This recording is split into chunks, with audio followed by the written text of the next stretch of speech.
Hello my kazarangis, it's Haka and we are back with another banger. Today we are reacting to Te Kapunga. Yes, we're finally doing Te Kapunga. Everyone's hyping you fellas up, so I'm expecting good things. Without further ado, let's get straight into it. Did you skip that Waiata tira? Shut up, it was a pretty good Waiata tira though. But that's not going in the video, just like every other one. Sorry.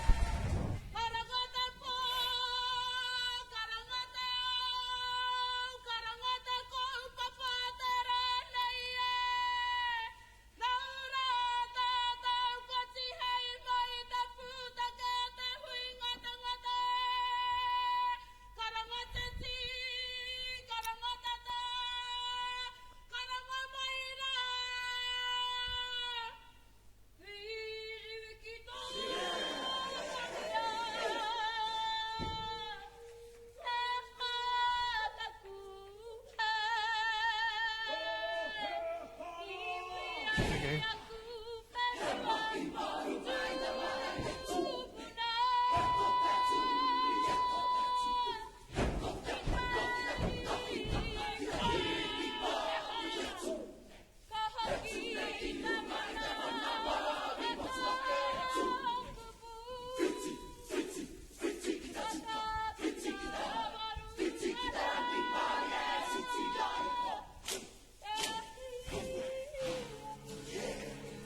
Okay.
Hey.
I enjoyed that Whakaeke. I think it was a pretty good Whakaeke, to be honest.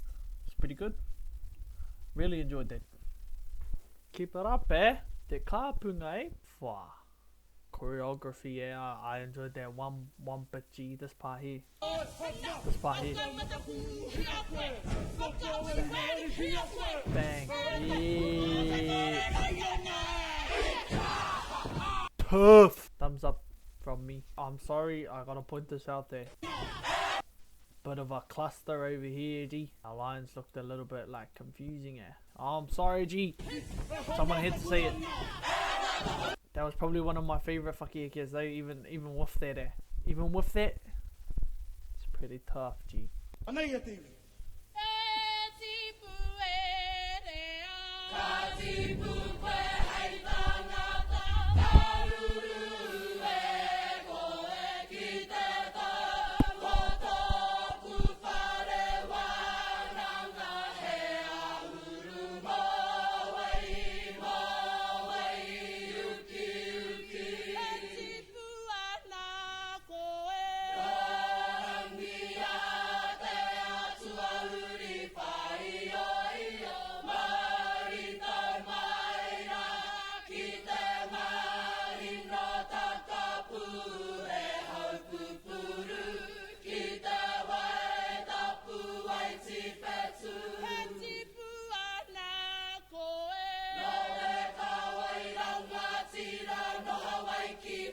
I like this Mōteatea so far.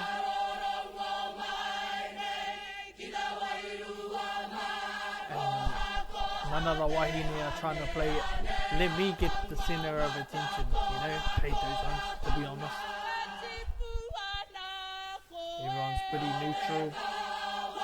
Humble ways.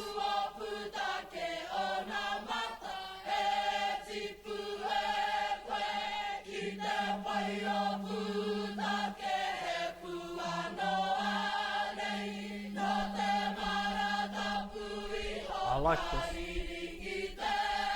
The sound.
If someone can hook me up with the kupu for this Mōteatea,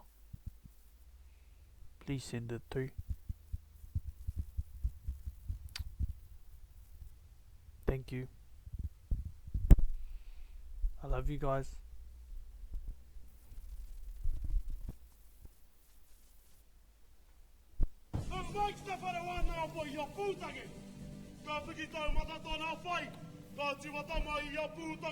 Ko muri, ko te pauhere ngāwaka. Ko muri, ko te kapunga. Ko muri, ko hira toa pūtake. Ko te kapunga. Pātaki vai. Pāpana titi. Pāpits patu. Pāpits patu.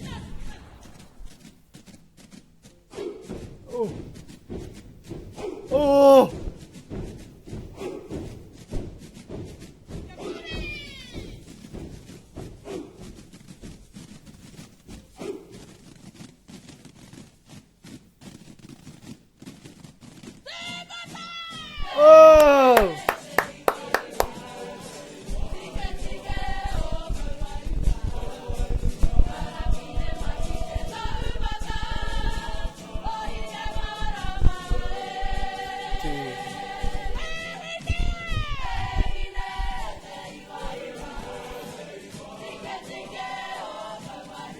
Where's the kapunga from?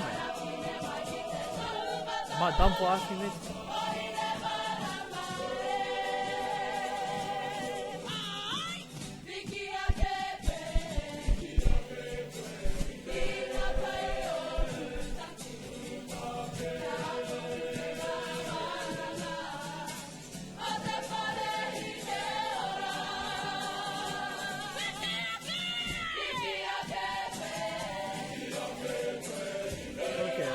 Man.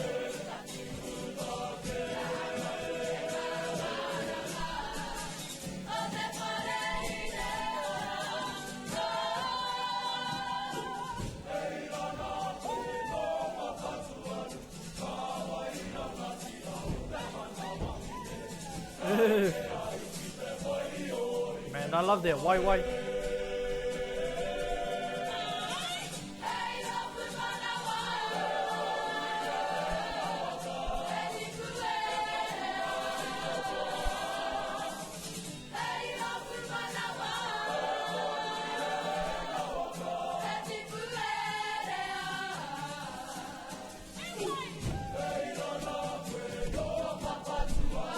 Kapunga bro. Might be one of my favourite roles.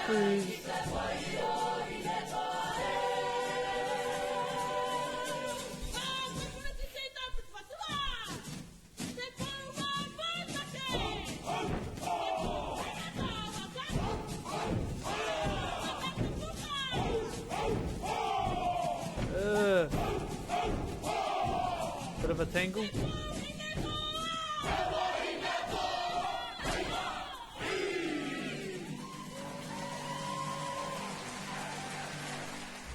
All good. The start of the point was pretty impressive. To stay there in time with everyone.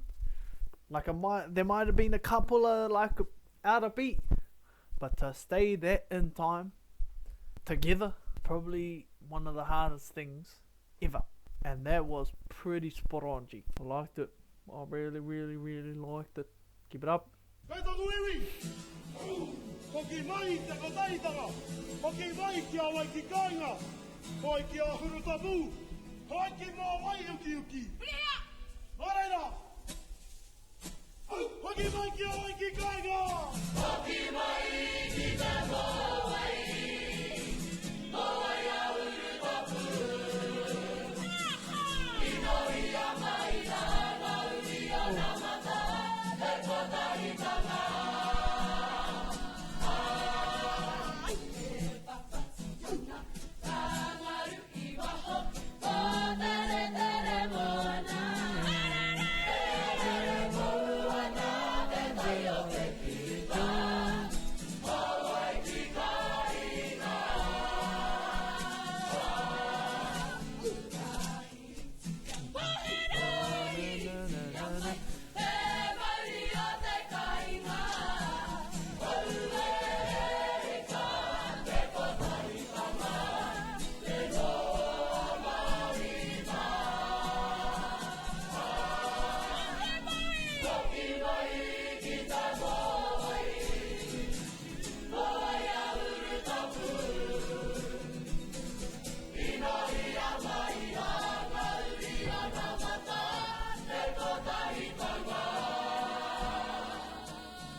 Let's go.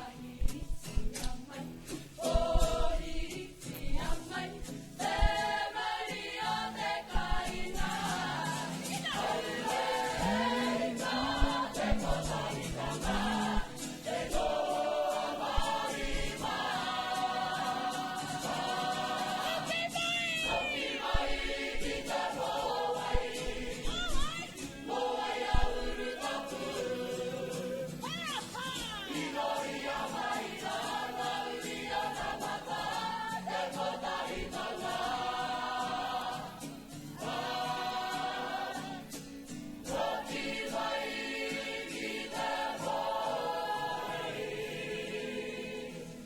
I'm not even gonna lie, so far, this is probably one of the first groups I think might be a 10 out of 10. As a whole, the vibe is there, everyone's enjoying themselves, facials are booming, cuz. This is gonna determine it.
Haka, it's not too bad, brothers.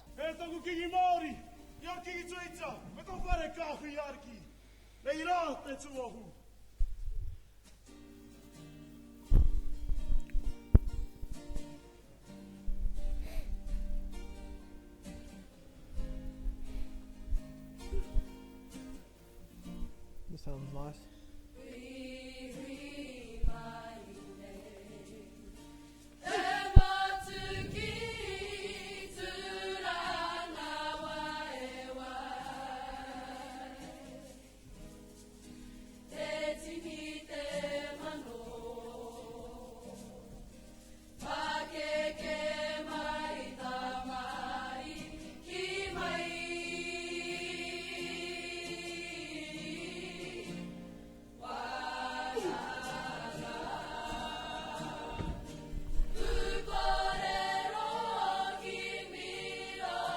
Holy heck.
%, honesty. If Te Kapunga didn't make those little mistakes there, or like they were noticeable, if there was 0 mistakes, this is a 10 out of 10. Not including the mistakes, this bracket was just tough. I think Te Kapunga, if they keep this up, bro, they deserve to win nationals. If they keep this up, if they make no mistakes and their bracket is pretty much like this, exactly the same, executed the exact same way, I reckon they deserve first place. Whakaeke. Mean as. Waiata tira, we're going to include the Waiata tira. Waiata tira sounded beautiful, cuz. I didn't include it in the video, but shut up. It's not about that. Waiata tira was mean. Whakaeke, solid as. Solid as. Waiata ā-ringa, poi. Poi was probably one of the most impressive things I've seen. The timing on that was hard. Not everyone could get the timing down, but it was the closest thing to perfection I've ever heard. The amount of difficulty that it takes to execute even that amount of timing, it's pretty hard, let's be honest. It's pretty hard. But in saying that, the Haka, I didn't really like it as much as the rest of the items. Haka was mean, but it didn't take the cake for me. The Whakawātea though, bro, I just love your fellas waiwai nuku when it comes to using the rākau. Clean as, bro. I'm looking forward to seeing you fellas perform in the future. If you enjoy more content like this, make sure to drop a like, comment, subscribe, all those good things. It really helps me out a lot and I appreciate it heaps. And if you want me to potentially react to a group that you want to suggest, drop a comment and let me know. And maybe, just maybe, your rōpū will be chosen next. Until next time.